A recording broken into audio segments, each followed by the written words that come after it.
Buat apa kat dia? Tunjuk apa? Ada yang saya ajak bergaduh. Tapi psikologi bagus, saya ni psikologi cukup bagus. Pernah saya tinggal lagi orang ni dengan saya suka cari gaduh lah. Ya. Kadang-kadang saya tak nak cari gaduh, tapi orang cari gaduh dengan saya. Orang cari gaduh. Sebab mungkin pembawaan saya. Pembawaan saya sudah nampak tokoh pendekar agaknya lah waktu tu. Oh ya, bila bersilat lagi lah. Naik basikal pun macam Piramli. Ini. Gini. Jadi orang tak senang lah, ramai orang tak senang dengan saya lah. Oh, sebab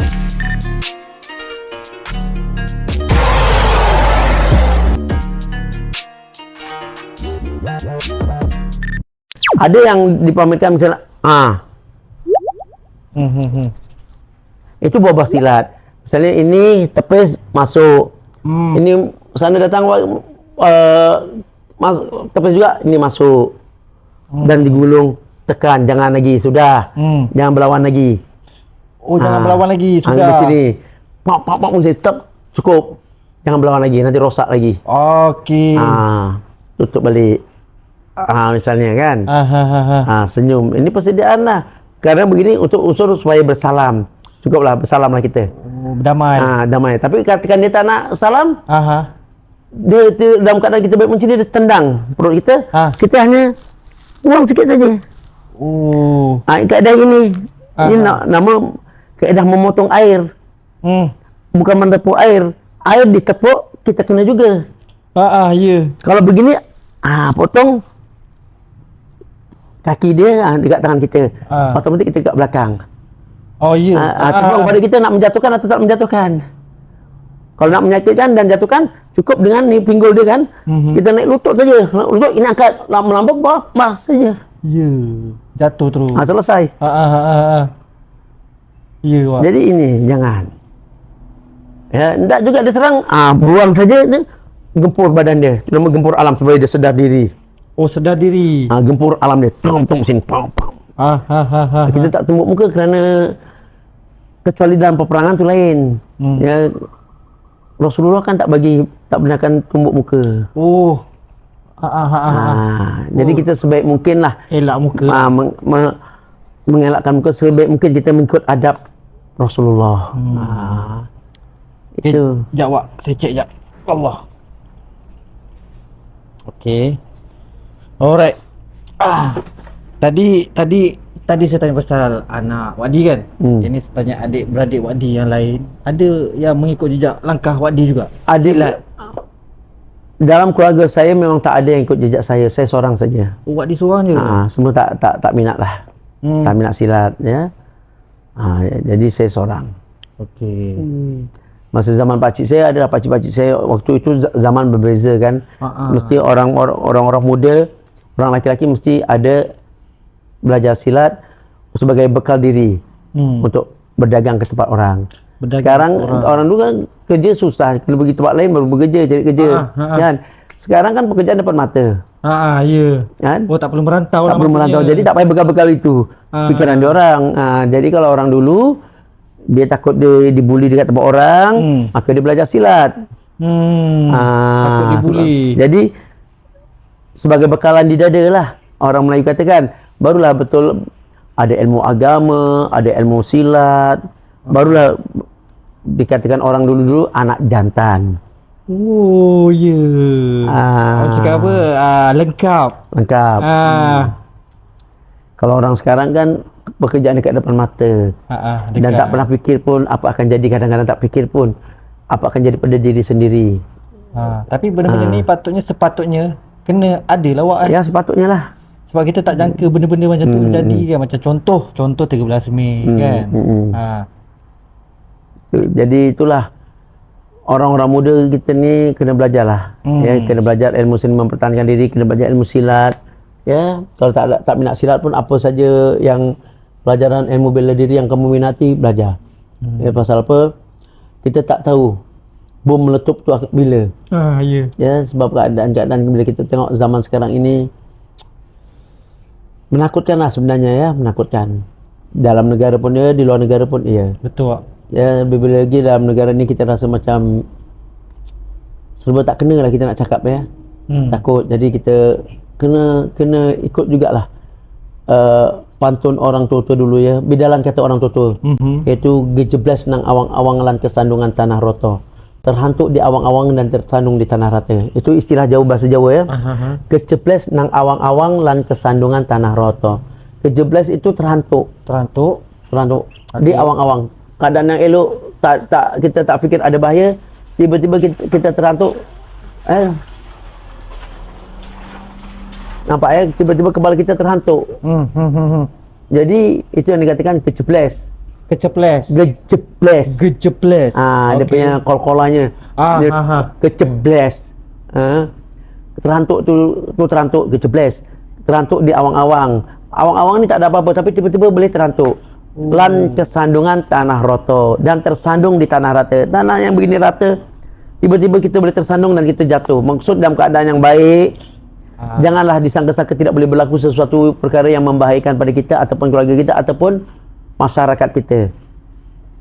Jadi faham. Itulah yang kita perlu bersiap sedia. Boleh kata sebagai bekalan jugalah kan? Ya. Sama je kan? Ianya sama dengan ayat Quran, ya ayyuhalladzina amanu sabiru wasabiru warabitu wattaqullaha la'allakum tuflihun. Wahai orang-orang beriman, bersabarlah kamu dan kukuhkanlah kesabaran kamu dan bersiap siagalah kamu, semoga kamu terdiri dari, dan bertakwalah kamu sehingga kamu terdiri dari orang-orang yang berjaya, orang-orang yang mendapat kejayaan. Ya, jadi terus belajar sebagai persediaan. Mudah-mudahan sekiranya ada apa-apa berlaku, sedikit sebanyak kita sudah ada persediaan bela diri. Ya, betul. Ini sama juga dengan filosofi samurai. Falsafah samurai. Okey. Seorang samurai mesti selalu mengasah pedangnya. Walaupun tidak sekali digunakannya. Tak pernah digunakan maksudnya? Walaupun tak pernah digunakan, tapi tak apa, mesti asah hari-hari. Ya. Tetapi apabila tiba-tiba memerlukan untuk digunakan pedangnya itu, pedang sudah sedia tajam dan sudah sedia untuk digunakan anytime. Betul. Ya, betul Pak. Maka sebab itu jugalah maka saya hari-hari berlatih walaupun saya sudah umur 60 tahun. Masih lagi ya? Masih lagi berlatih. Tengok masih dalam lokasi ini kita buat di luar outdoor kan. Di lokasi ini sekarang dalam proses, dalam siri. Mana apa Pak? Air ke? Tak ada. Siri. Ni. Dalam apa buat drama legenda Malaysia. Saya tahu saya dalam seminggu atau 2 minggu saya ada di lokasi, dan kemungkinan untuk pergi ke gimnasium pun jauh ataupun nak balik ke rumah pun jauh untuk berlatih. Jadi kemana saya pergi setidak-tidaknya ada ini dumbbell 2 ni. Ini kalau orang pandai cukup untuk digunakan dalam tempoh 2 minggu ni. Pelbagai, misalnya kalau orang bela diri boleh jadikan punch. Ini sebelah ni 2 kilo ni, 2 kg. Berat 2 kg. 2 kg. Kalau dalam 100 kali, 1, 2, 100 kali, letak kali 3, dah 300 kali. Itu tumbuk depan, tidak lagi tumbuk sauk, tidak lagi cengkok, kan? Tidak lagi berlatih tumbuk blocking, tumbuk blocking, tumbuk blocking, tumbuk blocking, tumbuk blocking. Jadi pada masa yang sama, teknik dapat, skill dapat, dan kuatan, strength pun dapat. Kerana ada bebanan. Dan bila kosong, dia lagi kuat, lagi padu, laju. Tak semestinya beratus-ratus kali, tak perlu. Ya, tapi dah penat relax dulu. Kerana otot yang penat tu jangan dikerjakan teruk sangat. Dia boleh teruk sampai beratus-ratus, tapi ikut kemampuan. Hari ni seminggu 100. Okey, minggu depan dah 100, tak ada masalah. Tambah lagi 20, 120. Lama-lama sekali jalan 1,000. Wak pernah dapat wak? Pernah. 1,000 sekali jalan. Tapi bukan satu punch, kira saja. Tapi 1,000 banyak wak. Kira saja. 2 kilo ni. Dua jadi 4 kilo lah. Ya. 1,000 wak. Ya. Padan lah, kuat. Okey, Wak Di. Saya nak tahu macam mana pula kisahnya Wak Di boleh terbabit pula dalam kejohanan silat olahraga tu kat Belanda tu? Dia dahulu kita minat berlawan. Jadi bila saya belajar silat cemande, bila dah tahu tingkatan 5, dah lepas tingkatan 5 tak ada gelanggang-gelanggang silat cemande di kampung tu yang buka. Lalu saya belajar silat di sekolah Tengku Abang Rahimah, Kelang sini. Walau saya tinggal di Mero dan saya bukan sekolah di sekolah Tengku Abang Rahimah. Tapi boleh masuk Saya minta izin untuk belajar dengan silat gayung. Belajar silat gayung di sekolah Tengku Abang Rahimah yang di bawah latihan oleh Allahyarham Cikgu Nur Azman. Ya, Cikgu Nur Azman tu guru silat gayung saya yang pertama. Arwah Cikgu Nur Azman. Diizinkan. Jadi setiap malam Sabtu tu saya datanglah. Datang. Setiap malam Sabtu dan petang Ahad saya akan datang. Daripada Mero, Babas. Lepas tingkatan 5. Habis sekolah lah tu kan? Sambung sehinggalah tingkatan 6, terus sambunglah. Sehingga saya habis sekolah masih lagi sambung belajar silat gayung. Kemudian Cikgu Azman pindah ke Sabak Bernam. Cikgu Ahmad Kusairi pula ambil saya untuk berlatih di gelanggang silat gayung di Sungai Pinang. Sungai Pinang, dekat situlah mulanya saya terus berkembang jadi pesilat daerah, pesilat pertubuhan di Kelang. Lepas tu berjaya melawan Perekat Kelang, Perekat Kelang berjaya melawan Perekat Negeri, Perekat Negeri berjaya maka mewakili negeri daripada bawah dalam kebangsaan berjaya itu jadi wakil negara. Wakil negara terus lawan lah Sukasi 89, International Open Kuala Lumpur, Merdeka Games Brunei, World Champ di Holland. Kemudian segala saya bersara, ada lagi orang cuba dari luar negara ajak lawan. Ada datang ke Malaysia cari saya nak lawan. Teman-teman nak tahu tentang silat, pergi lawan lah. Macam kisah Bruce Lee macam itulah. Itu, tapi ini bukan cerita bohong-bohong. Dari situlah. Tapi latihan saya memang perit lah untuk diri saya. Orang lain mungkin tak seperit saya sebab tak buat macam saya kan. Tak gila macam saya. Saya memang satu hari 10 jam latih. 10 jam. Sampai tak kerja lain lah ya. Tak ada duit lah waktu tu memang tak ada duit lah. Tapi yalah itulah orang tua saya kan, dia berkorban untuk saya. Walaupun tak kerja bising juga sebab dah dewasa tapi tak kerja, kerjanya asyik bersilat aja. Tapi tidaklah sampai orang tua tu mengamuk halau daripada rumah lah, tak ada. Ya. Kalau tak ada duit sampai peringkat bagi duit belanja semua ada. Sampai arwah bapak saya tu bukannya minat sangat saya dengan silat ni. Dia tak minat sangat? Tak. Tapi dia tidaklah menghalang. Dia izinkan lah. Dia izin dia pun diam aja. Tanya tidak apa tidak tak tahu je lah. Pandai-pandai kita je lah. Asalkan apa yang dia suruh di rumah tu saya buat. Tapi satu hari saya balik, masa tu saya kerja sebagai guru di sekolah, guru sekolah swasta. Jadi guru lepas sekolah? STPM. Jadi satu hari saya balik, saya nampak di sebelah rumah tu, rumah saya ada tanah lapang. Ada orang tu tukang kampung lah, Haji Marzuki. Haji Marzuki. Dia tengah simen apa tempat tu. Kita tengok tempat tu dah ada macam, kalau filem cowboy tu macam tempat orang gantung orang lah. Maksudnya ada macam ni kan, tiang dua. Tak tu, kita pun tengok apa orang tu ni buat ni. Jam aja lah ingatkan orang arwah abah nak buat ampaian apa, kita tak tahu. Bila dah siap aja kata, "Daddy, ambil pancing bag kau tu, letak sini." Dia tiba-tiba support. Pancing bag saya di bawah pokok getah. Kalau saya nak berlatih kat situ, saya kena pasang ubat nyamuk. Nyamuk banyak. Pancing bag saya. Itu barulah saya tahu, itulah kenangan saya yang paling tak dapat saya lupakan ya. Sebab orang tua ni tidak tunjukkan dia macam mana, tapi itulah kasih sayang dia. Wak ingat mula dia langsung tak setuju. Tak setuju, biarkan sajalah. Rupanya dalam dia support kan. Support. Jadi dia kesian tengok anak dia berlatih dekat bawah pokok getah. Panas-panas, kadang-kadang sebab saya training tak tentu kadang pukul 2 saya dah bertumbuk punching bag. Dekat tempat yang tanah tu kadang-kadang hitam kotor, punching bag saya lap baik, saya lap elok-elok. Kadang-kadang tengah malam bila saya tengok macam nak hujan aja, saya turun ke pokok getah tu, angkat pikul punching bag tu, masukkan balik dalam rumah. Tak nak basah. Jadi dia kesian pun dibuatkan itulah punching bag tu, walaupun tak berbumbung tapi dekatlah dengan rumah. Betul, dekat rumah. Dan bersimen nampak tak kotor lah. Tak kotor tu. Kemudian masa final SEA Games, rumah saya tu menjadi macam kedai mamak lah, tengok orang main bola sepak kan.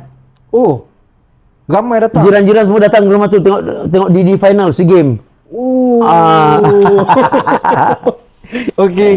Rumah jadi, tapi dulu tak ada siaran sampai ke Belanda lah kan, dekat ni aja, dekat stadium pertandingan di Maybank dulu. Pertandingan silat untuk sukan si. Jadi rumah saya tu macam kedai mamak. Rio. Situ lah lebih kurang lah. Saya tak ada kat situ, saya lawan. Dia orang cerita lah. Rumah penuh di mesin kau lawan. Mak tak nak tengok, mak pergi bilik ambil sembahyang hajat. Mak tak nak tengok sembahyang hajat tu mak. Tak bagi mak benda lah.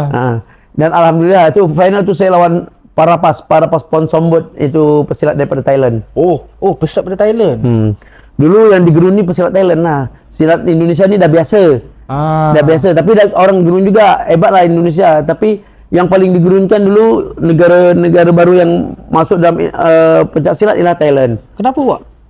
Yang tiba-tiba orang gerun dekat Thailand tu? Yalah, orang terpsycho tinju siam dia. Oh, Muay tu. Kalau Thailand mesti kuat pasal dia tinju siam lah itu ni. Fikiran saya tak begitu. Fikiran saya soal kuat tak kuat itu bukan soal jenis. Masalahnya soalnya kita ni sendiri. Macam mana kita berlatih, macam mana kita mengadaptasi teknik itu, merealisasikan teknik-teknik yang kita pelajari itu dalam pertandingan. Kalau kita lawan ikut cara Tomoy, kita kalah lah ikut cara Tomoy. Sebab dia itu dah tentu permainan dia. Makanan kita dia. Kita main silat lah sebagaimana yang sepatutnya kita main silat. Carilah permainan silat itu yang betul. Jangan one step sparring ini maksud macam ni. Muay pun dah tentu begitu. Kita pun macam ni. Sedangkan silat tak begitu. Silat barangkali begini, bergerak kan. Cari keadaan silat lah dan sesuaikan dengan sukan itu. Itu yang awak dibuat. Itu yang saya buat kajian sendiri. Tapi benda tu saya dah kaji awal sebelum saya berjumpa dengan Tomoy pun. Dah kaji awal lagi? Dah kaji. Waktu itu kita tak tahu Thailand tu akan ikut bertanding ke tak ikut bertanding.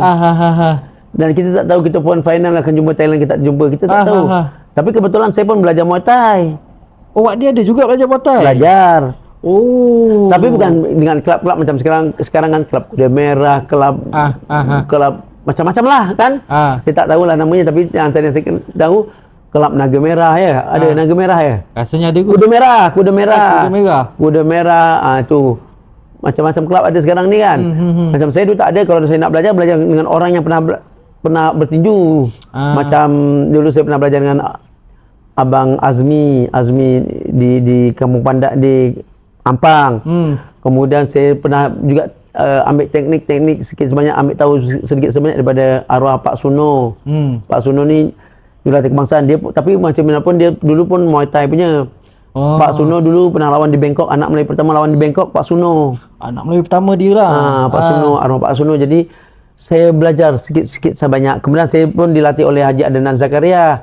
Haji Adnan Zakaria ni pengurus silat negeri Selangor dulu. Beliau pun pernah lawan Tomoy, pernah main Tomoy. Tapi dia orang Melayu pertama juara karate budukan. Oh, dia karate pula. Dia mula-mula dulu di Tomoy. Di kampung dia belajar Muay Thai. Kemudian masa dia kerja dia main karate budukan. Dia pernah lawan budukan. Anak Melayu pertama juara karate budukan dia. Okey. Jadi guru dengan dia. Saya belajar dengan Abang Nan, arwah Abang Nan. Kaedah-kaedah Tomoy tu. Dalam kaedah Tomoy saya berfikir bagaimana nak nak meng-avoid teknik Muay itu. Okey. Pada masa sama saya pun menggunakan kaedah Muay itu untuk melemahkan lawan saya juga dengan lutut, permainan lutut tu, sebab saya banyak antara pesilat negara yang kerap gunakan lutut saya, sama ada blocking ataupun tumbuk, dan kombinasi bila rapat dengan kombinasi lutut mesti naik terus. Awak guna juga teknik tu? Bukan guna juga, memang guna. Oh, memang guna. Bagi saya apa masalahnya kita orang silat nak menggunakan kaedah-kaedah tu? Silat ni sebenarnya terbuka. Okey. Sesuai dengan tak sesuai waktu itu je. Jangan kita tunjukkan sampai hilangkan identiti silat, mentang-mentang kita belajar Muay Thai terus kita pergikan silat. Kita silat tapi bila tiba-tiba orang sepak, saya dah tak sempat nak bergerak ke tempat lain. Sama ada nak undur ataupun nak potong pergerakan orang, tak sempat. Jadi saya tidak mau rusuk saya kena. Saya angkat kaki lutut, blok. Bila blok, otomatik jarak dia dengan saya dekat. Apabila dekat, tanganlah. Saya pula saya tidak tumbuk sebagaimana orang-orang silat biasa ni. Tumbuk sini. Tumbuk sini jaraknya jauh. Kalau sini, sebab waktu itu kalau ke sini, kiri depan. Kiri yang dekat, kirilah dulu. Tengah bila tam, baru kita tuliskan badan. Maka itu kita perlulah banyak belajar juga. Macam saya ambil tahu semua seni mempertahankan diri. Tidak semesti silat saya ambil tahu tentang tomoy, saya ambil tahu tentang boxing western boxing. Saya belajar dengan arwah Pak Raja. Pak Raja jurulatih kebangsaan, menangis Pak Raja. Dia kata tak pernah ada ahli silat yang nak belajar tinju. Tak pernah.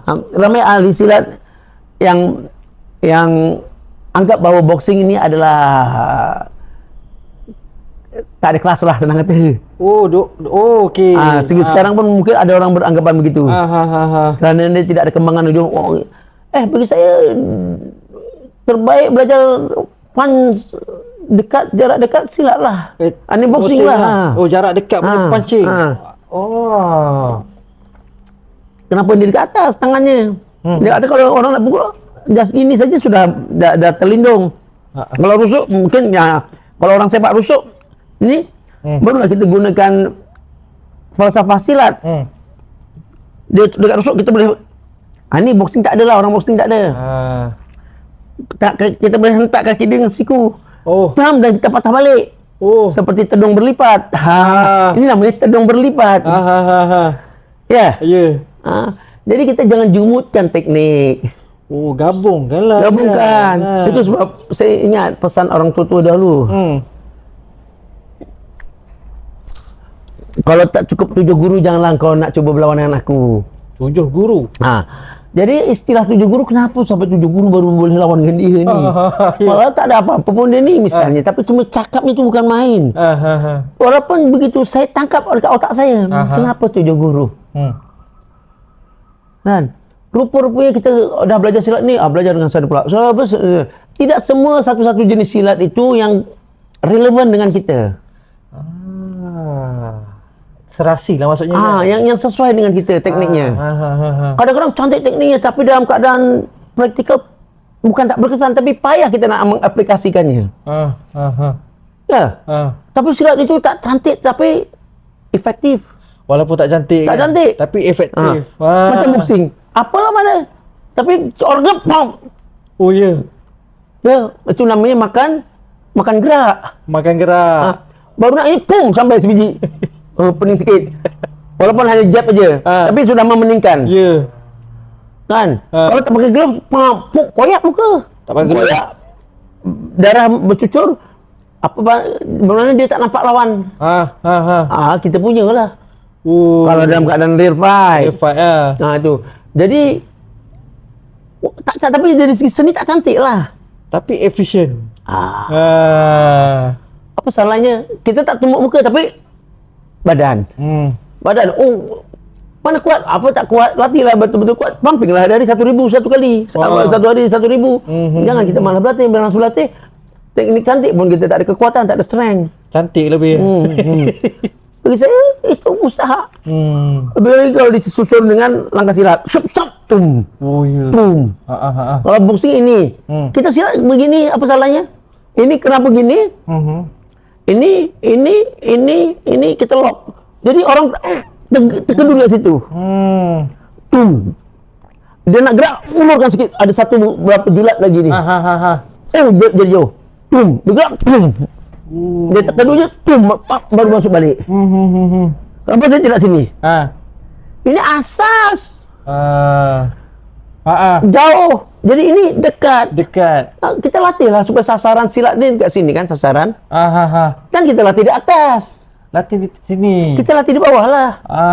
Tapi kalau nak sebenar di luar sana, kalau nak atas tu lain cerita, boleh buat juga, tak ada masalah. Tapi yalah. Ada. Itu cerita lain, yang ini cerita yang pertandingan. Boom. Bila kita twistkan badan, ini kaedah boxing. Oh, ni boxing. Yang ini begini kaedah boxing, twistkan badan. Sebab apa dia begini? Kita punya pusaran badan kita ini kalau hanya begini saja, kekuatan tumbukan saja. Ya. Hanya kekuatan tumbukan saja. Tetapi kalau ditambah dengan ini, geometri badan itu, kekuatan badan ikut sekali. pusingan badan itu menjadi tambahan kepada energi. Power tubuh itu. Kalau orang jatuh gitu ini, melambung, dalam melambung sakit lagi. Ini tak melambung, sakit saja. Faham. Melambung itu pun dah sakit, jatuh terempas lagi sakit. Ya, double sakit. Double sakit. Ya. Okey, betul. Ini saya belajar dalam boxing. Tu boxing kan. Jadi betul lah awak cakap, buat apa nak jumutkan pemikiran kan. Pemikiran. Oh, tu salah salah tak salah itu saya yang nak pakai. Betul. Bukan kamu yang nak pakai. Betul. Salah tak salah saya yang nak pakai. Okey. Tinggal lagi luar biasanya seni silat ni, kalau boxing dan tomoy agak dia punya tumbukan depan, cross, hook, uppercut. Tomoy tambah dengan siku. Kemudian ada yang lompat begini, ada yang siku, ada yang siku ini, yang langgar ni. Itu. Kalau silat banyak, ya, antara dia tidak terhad. Misalnya pakai ini. Walaupun nampak tak kuat sini, tetapi jangan kalau kena sini, lari rahang kita. Ini dikenali sebagai sebat naga. Kalau itu naga belega. Naga belega.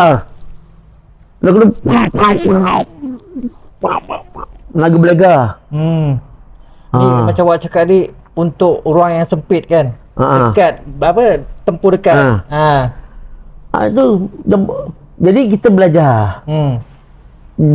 Kalau banyak belajar, maka kita pun kenal jarak, kenal detik, kenal gerak, ya. Kenal. Jadi posisi manusia pun kita kena kenal. Kalau orang begini, apa kita arah mana biasanya orang itu? Bila dia sepak begini, ke mana kita nak pergi? Kalau dia sepak depan, mana kita nak pergi? Sebab apa? Dalam konsep silat, falsafahnya ada yang falsafah kuat gajah terdorong, kuat harimau terhambur. Jadi itu pola pencak silat itu mustahil kita fahamkan untuk supaya kita bila berlawan tidaklah berlaku one step sparring, ataupun bila orang serang kita berundur sambil bertahan. Kita harus gunakan kaedah kuat gajah terdorong, kuat harimau terhambur, iaitu misalnya gajah ataupun harimau melompat mengarah kita, menerkam ke arah kita, kita kalau ke belakang, maka harimau itu tetap akan dapat mencakau kita, menangkap kita. Ya, tapi begitu juga dengan gajah. Kalau dia mendorong kita, menyundul kita lari ke belakang, tetap dia akan lari ke depan terus mengejar kita. Kena juga. Jadi harus kita gunakan kaedah kuat gajah terdorong, kuat harimau terhambur, iaitu ke kiri dan ke kanan, ke samping. Itu dah silat. Cuma masalahnya bagaimana kaedah ke samping itu yang lebih efektif. Ada yang langkah satu, ada yang tapak tiga. Itu kena belajarlah. Jadi ini sasaran. Ini harimau. Dia hambur, kita ke belakang, tetap kena. Tapi kalau dia hambur, kita kalau orang Minang kata ngeles maksudnya berkisar sikit lah, ke samping lah. Jadi kita berada di belakangnya. Oh, berada di belakangnya. Kita otomatis kita berada di belakang lawan kita, musuh kita tu. Ya. Begitu juga ni kalau kita ke sini pun kita berada di belakangnya. Dia terhambur. Dia terhambur. Terlajak senang kata. Ini gajah nak dorong kita. Ni, kalau kita ke belakang tetap kita akan kena. Jadi kita elak. Elak. Jadi gajah ini akan terdorong. Kita berada di belakang lawan. Kalau kita pakai lembing, kita boleh rejam lembing kita daripada dia. Kerana apabila kita berada di belakang dia, dia tak nampak kita dan kita nampak dia. Itu dalam istilah silat orang tua dahulu, kita berada di alam gelap dia dan dia berada di alam terang kita. Kenapa disebut alam gelap dan alam terang? Kerana alam gelap dia tak nampak kita. Alam terang kerana kita nampak dia. Ya.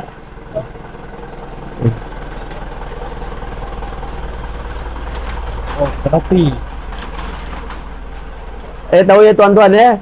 Ini istilah silat ni. Istilah silat banyak sedap-sedap. Yalah awak. Ada yang pukulan denak udara, selak daun petik buah. Misalnya selak daun petik buah. Orang katakan tumbuk sini ya. Saya tumbuk ke? Ya, tumbuk muka. Ini ya, ni. Okey. Hanya sikit aja selak daun saja. Tapi ini masuk petik buah. Terus sampai wak Ya. Selak daun petik buah. Titik. Ya, titik dia. Maksudnya dia matikan gerak pukulan orang. Matikan anggota. Itu kalau kuat yang dah terbiasa pukul up ni dengan gerakan yang dikatakan pelampas. Boleh naik bengkak ni. Dengan tak aja. Ini saya belajar dengan Dr. Hamzah, arwah Dr. Hamzah. Itu orang Moro. Orang Moro yang dibuang dalam buangan. Buangan orang Moro tu, orang Moro. Orang Moro Filipin. Oh, Filipin. Mindanao. Okey. Dia dalam buangan. Di dalam buangan dia ada kat Malaysia. Saya sempat belajar dengan dia. Oh, dia skill itu. Oh, okey. Sempat juga awak belajar dengan dia. Itu sebab silat saya tidak berupa haiwan. Tak berupa haiwan. Maksudnya tidak suka nak meniru cara haiwan gitu. Dulu saya suka tengok cerita Drang Monkey in the Tiger Eye, Snake in the Eagle Shadow. Oh, faham yang macam bergerakan binatang. Macam Okey. Ini. Oh, awak macam tu je. Konsepnya apa? Kata dia, mula-mula kan masa dia nampak saya.